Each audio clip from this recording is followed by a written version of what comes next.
Stacy Inman. I am running for Pismo Beach City Council.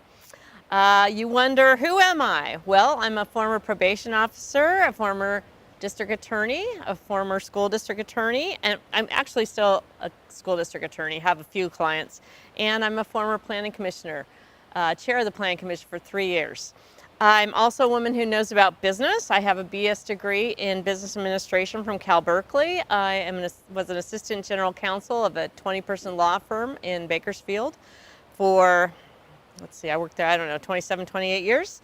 And I'm used to balancing budgets. We had a $3 million budget in that firm, and I'm vice chair of the ALS Association, which is 31 counties in California and Hawaii, which has a $10 million budget. So, and I'm a former treasurer. Right now I'm vice chair, but I was a treasurer of that association. Why am I running for Pismo Beach City Council? Well, because I love this town. I love this town, and I'm worried about the future. The past, we've done well. Especially during COVID, I'm surprised but gratified that the businesses, after a couple months of trying to figure out how to make it work, almost all of them made good money because everyone wanted to come here and walk on the beach. But I'm also worried about our water resources. I think we have to look at the future for water. Lake Lopez right now is 23.7%. We're only going to get 5% of our water from the State Water Project and the aquifer, the salt's coming in, the salt water. So Central Coast Blue, I understand from Mayor Wagi, is going to take 8 years to build, not 3 years. And that's going to take a long time, and what that does is just put water back into the aquifer. So I think we need to look at desalination and tie into Diablo, which already has a desal plant, which is underutilized. That won't take 25 years, as some people have said. I'm concerned about parking and traffic in our beautiful city. There are 2,000 parking spaces in the downtown here. There's a high dollar value to the paid parking that's currently happening. The city forefathers and foremothers say that that's to cause circulation. I've heard some unhappiness over that from most people because they pay a lot and then they got to move, or they got to walk back to their car because they don't want to pay, and it's frustrating. I think we should look at that again. I'm also concerned about the paid parking that the current city council decided to put in on Price Street. That's going to go into effect in about a year to a year and a half when that whole infrastructure is redone. I really think we have to revisit that. That's Restaurant Row.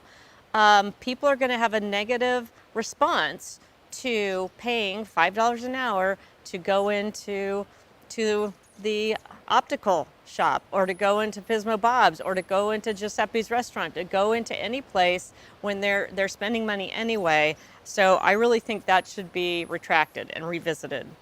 I'm also just want to make sure our quality of life stays good and protect all of us, visitors and residents alike. We have a great quality of life here, and I think we have a great police chief who, I was on the panel that hired Police Chief Smith. I think he's a morale booster and has drawn people laterally to our community. And from what I understand, I know we're not supposed to promote this, but I'm going to. We're the only police agency in San Luis Obispo County that, or at least south of the grade, that has a full contingent of police officers. So those are some of my concerns and visions for the future, and I want to make sure that the business owners are their needs are met, and I'd like to hear more about that. That's why I'm here today. I've been at a candidate forum and talked about other things, but I'd like to hear any questions and concerns about business owners. So I'd love to take some questions. That's a good question. So the question is there a process or permit in place for employees of businesses to park, since at high volume times during the summer and the holidays, it's hard for employees to park to work at the businesses? Currently, there is no program in place. The city has attempted to make a parking structure. That didn't happen. They weren't able to get the land. I do believe that the city needs a parking structure. I think it needs to be likely close to Highway 101. and I don't know where the land is for this yet, but we need a parking structure for employees and visitors. And there should be a process looked into to allow employees to park in the parking structure or a little bit of a ways away and have that access rather than right in front of the businesses. Because I talked to a businessman yesterday and he said, you know, my employees, if they park right on Price Street or in the area, then the people that are coming in to participate in purchasing the meal, buying something, get blocked out. And so I think there needs to be a solution by having some kind of, let's say, permit process, or where they park somewhat exteriorly, walk in 3 or 4 blocks to the businesses and do that. So currently there's nothing there, but I think that should be looked at. And another thing, and I know I'm really focusing on business here, but one of the things I've said for residents as well is the residents feel blocked out somewhat for the businesses downtown. Many of them say, I don't want to come downtown. There's too many people. They feel like they don't get to participate in their own community. And I have suggested or recommended a permit for residents that comes once a year, and maybe you have a nominal fee like of $10, but then you park for the rest of the year so that residents can access all the places that they want to support it because they live here first. It doesn't mean knocking out visitors. It means give something to the residents who pay the property taxes and take care of things here. Okay. Any other questions? Okay. The question is, what about potentially having employees park at Judkins School, which is up on, yes, it's up above in Pismo Heights, but it's straight up from downtown Pismo. I think that's a great idea. In fact, being a former school district attorney, they're called multi-use agreements that school districts enter into with school businesses or other parties to utilize places such as parking lots. Obviously, they would only want to do that during times that they're not highly impacted by school and students, but after, I'll say 3 p.m. I'm not sure that's the right time, but approximately in the afternoon until evening and on weekends, I think that's something that could be addressed, and that's a great idea. And then have maybe some kind of shuttle service or maybe some access down. It's a little bit of a walk, but they could walk also. Yeah, the tunnel's right there.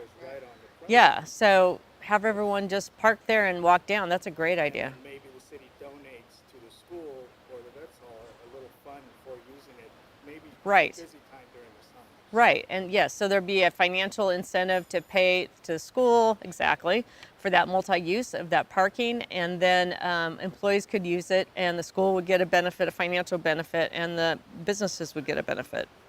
I think. Do the liability letter. Well, there's always insurance providers that sign off on liability, and I know that I used to write some of those contracts. So you just set up a liability contract, and each has their own liability, and that's how you handle that. All right, let's see. Yes. Okay.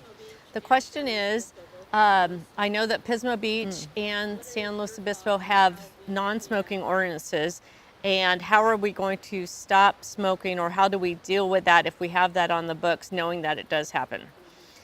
I believe we need to be stricter in our police response to people that choose to engage in behaviors that we've said that we've outlawed, such as smoking.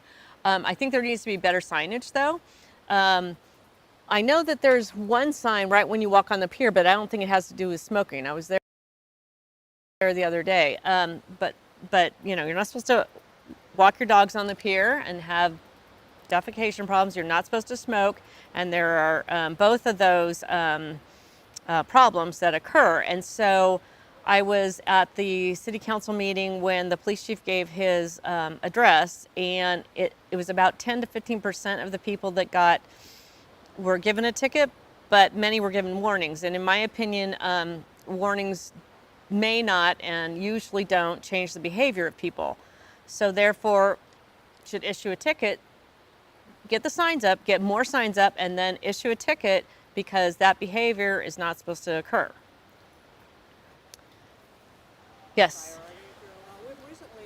The question is, we recently lost the staircase at the end of Pier Avenue in the Shell Beach area, and would I make that a priority if I'm elected?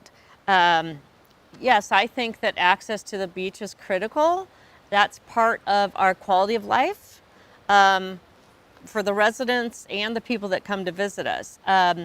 Sometimes certain areas of our town get more resources or more attention than other resources. The reason Ocean Boulevard and the stairs there, the Morrow Stairs, has received a lot of attention, in my opinion, and I was on the Planning Commission, so I have some knowledge about this, is that there were 2 bluff failures because there were 2 bad winter storms. And the original plan was supposed to be built, and then another storm came in, so they got twice as much, not twice as much money, a secondary source of money to rebuild there. I think the city, the current people in charge, I'm not sure that there's a funding source for the pier stairs, and if there is, it's small. That doesn't mean that that shouldn't be looked at and addressed. So yes, because that's there and people in that part of Shell Beach want and desire and should have access, then yes, that's important, and I think that needs to be addressed. All right, what else? Yes. Okay. The question is, if I'm elected, how will I stay connected with the business community at that point in time? Because it appears that some people don't keep up that tie to the business community. I can answer that by saying, once I decide to do something, I do it. That's been a history in my life, and everything. I love Pismo Beach for all of its resources, business, resident, everything. And I'm a small business owner myself. I have my own law office on my own. So I'm a member of the Pismo Beach Chamber of Commerce. I am a dual member of the South County Chamber of Commerce. I went to the annual meeting the other night. I think it was last Thursday. I'm losing track of all these different events.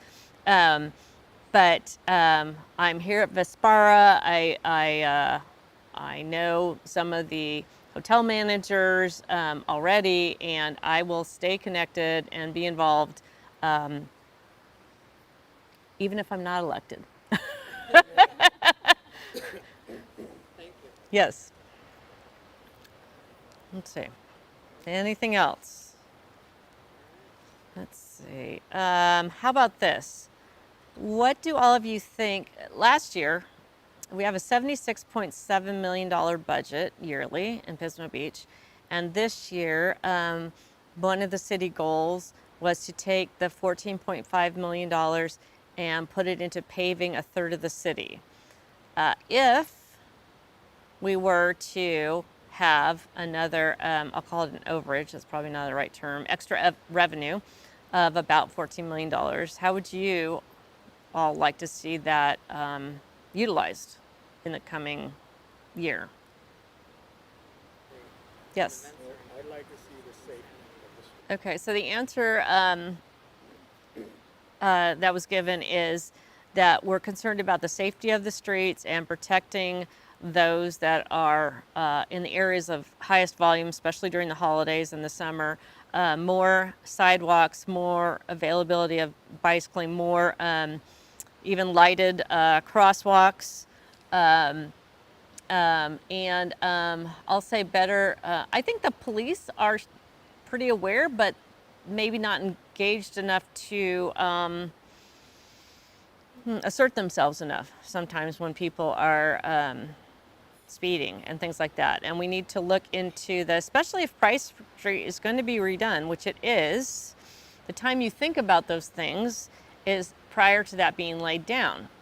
So having more crosswalks, putting lights in, putting better signage in is really critical. I had a uncle and a cousin who were hit in a crosswalk in a community in California and killed. There was no lights, there were no signage. And after that, of course, let's not be result oriented. Let's be before the fact. Let's have crosswalks with lights to show people visually that they should be slowing down and taking care of the people that are there. Anyone else? I have a question on that. Yeah. These small permits. Yeah. So the question is, and I'm going to try and repeat it. For homeowners that are remodeling their homes, and it could be minor to extensive, but not a full-blown new house.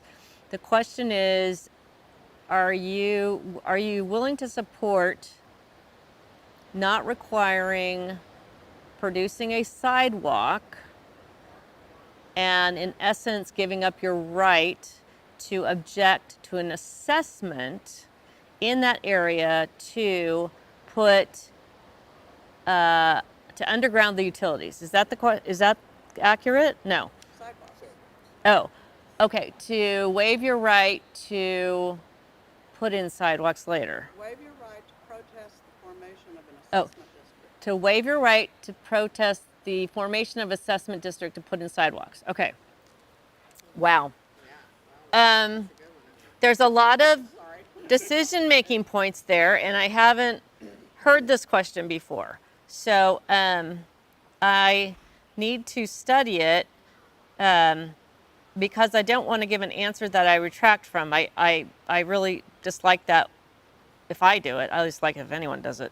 But so the theory is, and let's go to the first step, which I have a problem with anyway. I remodeled my house. I bought my house in 2002, and my husband was going to be in a wheelchair. So we added on to the back of the house so we could make an accessible bathroom and do some things like that. They did not require me to make a sidewalk. They did require me to put a berm in my driveway so that water wouldn't come in.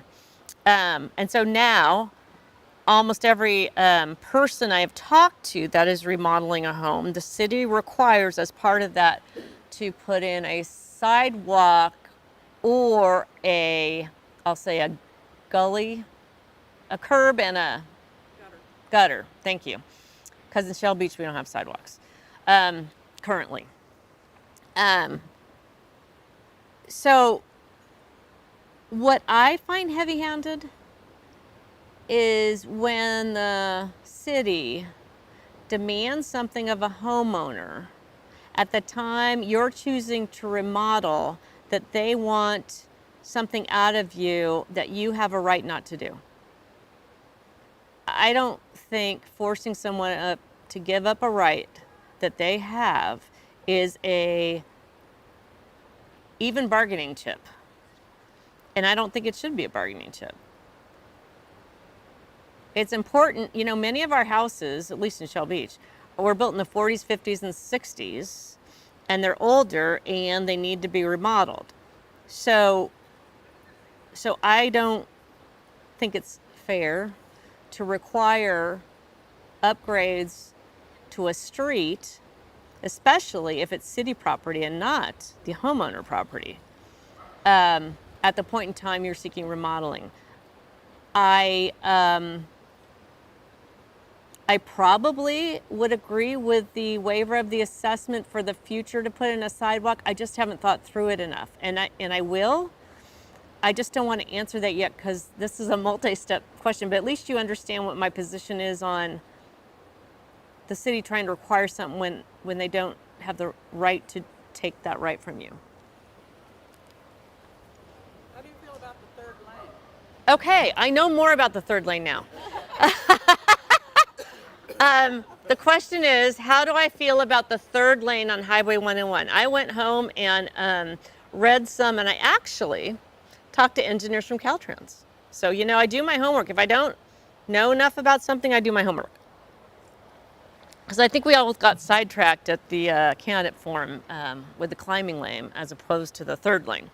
So, in 2015, I believe Caltrans was the beginning agency, because of the traffic on Highway 1, they came up with the idea of needing a third lane, in a lane that would be added on the left side close to the median to allow what I'll call an HOV lane, or a high occupancy lane, or a passing lane, due to the traffic between basically Avila Creek and Pismo Creek. And the reason that they came up with that idea is because everyone seems to stop there, and it's the Shelby Straits, and I think at least 50% of the reason people slow down there is because you see the beautiful ocean, and that's, you know, you won't see the ocean until you get to the Golden Gate Bridge, other than that. So the reason it came about is because of congestion and stopping. And it doesn't have to do with this spyglass phantom lane that I'm not going to go into like I talk about. So there's already been an environmental review, an EIR, environmental review report, impact report, and that was produced in 2020, and there was public comment during COVID, which is a really bad time to have public comment. But there was public comment, and that public comment is closed.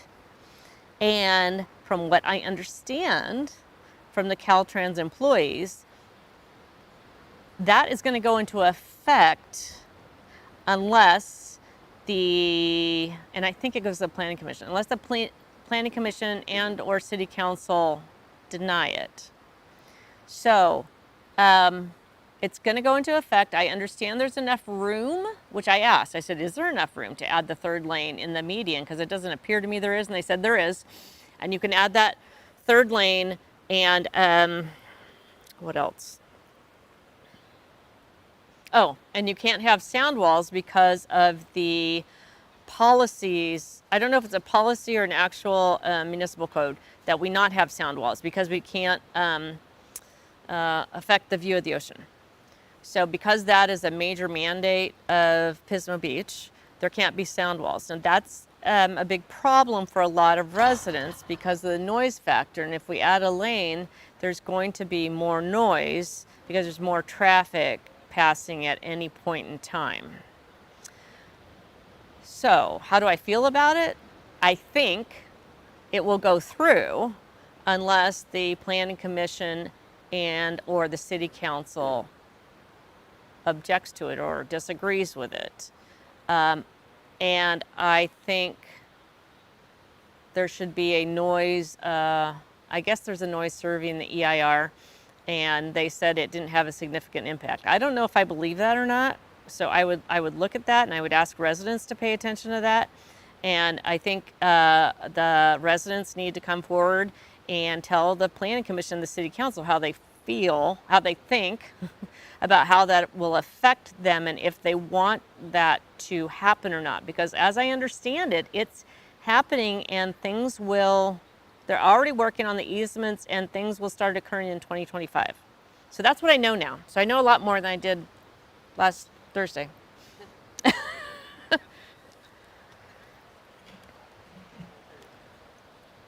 Okay. Any last questions? All right. Okay. Why should you vote for Stacy Inman?